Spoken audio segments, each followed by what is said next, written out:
Assalamualaikum warahmatullahi wabarakatuh. Perkenalkan, nama saya Puja Salsabila.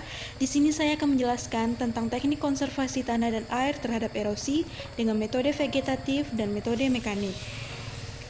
Nah, teknik konservasi tanah dan air ini sendiri adalah teknik yang digunakan untuk meminimalisir terjadinya erosi.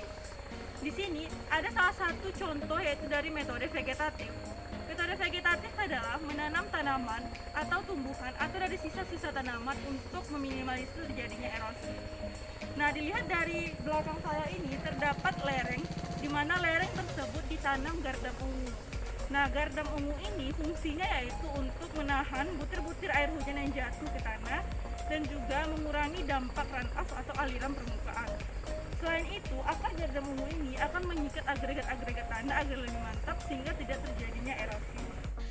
Nah, teknik konservasi tanah dan air yang kedua yaitu dengan metode vegetatif, tanaman penutup lahan.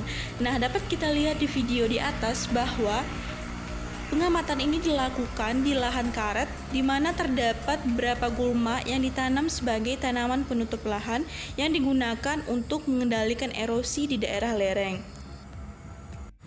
Nah, teknik konservasi tanah dan air selanjutnya masih dalam bentuk metode vegetatif. Nah, metode vegetatif yang saya ambil adalah tanaman penutup lahan, yaitu di lahan karet yang memiliki kemiringan yang cukup miring dan terdapat tanaman penutup lahan di setiap lorongnya. Nah, metode vegetatif ini adalah menanam tanaman atau memberikan sisa-sisa tanaman ke tanah agar mengurangi daya rusak dari butir air hujan yang jatuh dan juga mengurangi runoff. Nah, fungsi dari metode vegetatif ini, yang pertama itu meningkatkan infiltrasi tanah. Yang kedua, mengurangi laju air permukaan atau runoff. Yang ketiga, yaitu mengurangi daya perusak dari butir-butir air hujan yang jatuh, sehingga air hujan tersebut tidak jatuh ke tanah, namun jatuh ke tanaman terlebih dahulu.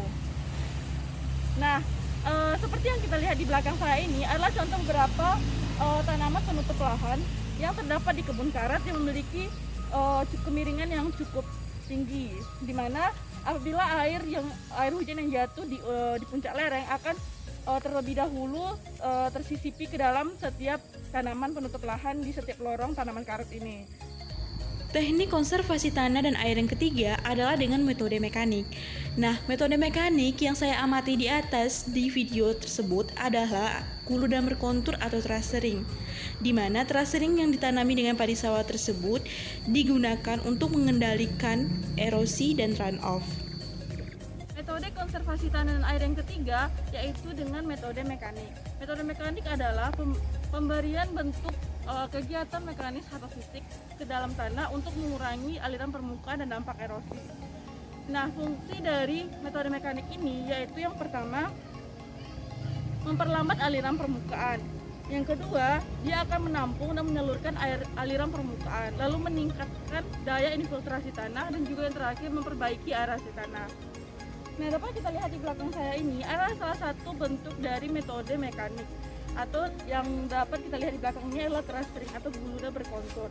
Nah, dengan adanya terasering ini maka akan menahan laju aliran permukaan, karena apabila hujan turun maka petak pertama terlebih dahulu yang akan mengalirkan aliran permukaan, lalu langsung ke petak kedua dan selanjutnya ke petak ketiga dan seterusnya, sehingga dia aliran permukaan tersebut tidak langsung mengalir ke bagian bawah dari lereng yang ada di belakang saya ini, sehingga itu akan mengurangi aliran permukaan atau runoff-nya, dan juga dia akan meningkatkan infiltrasi tanah, memperbaiki aerasi tanah, karena air yang jatuh terlebih dahulu akan ada di petak pertama dan juga akan adanya di sana penyerapan untuk infiltrasi tanah. Lalu dia setelah selesai di petak pertama, dia akan melanjutkan ke petak kedua, dan itu akan memperbaiki tata udara tanah yang ada di kemiringan lereng yang ada di belakang saya ini, sehingga terasering ini merupakan salah satu bentuk teknik konservasi tanah dan air dalam metode mekanik yang bagus dilakukan di lahan yang memiliki kemiringan. Nah, itulah 3 dari teknik konservasi tanah dan air yang terdapat di tempat saya, yaitu di Desa Morobodi, Kecamatan Empat Nagari, Sejunjung, Sumatera Barat. Mohon maaf apabila ada kesalahan dan terima kasih untuk perhatiannya. Assalamualaikum warahmatullahi wabarakatuh.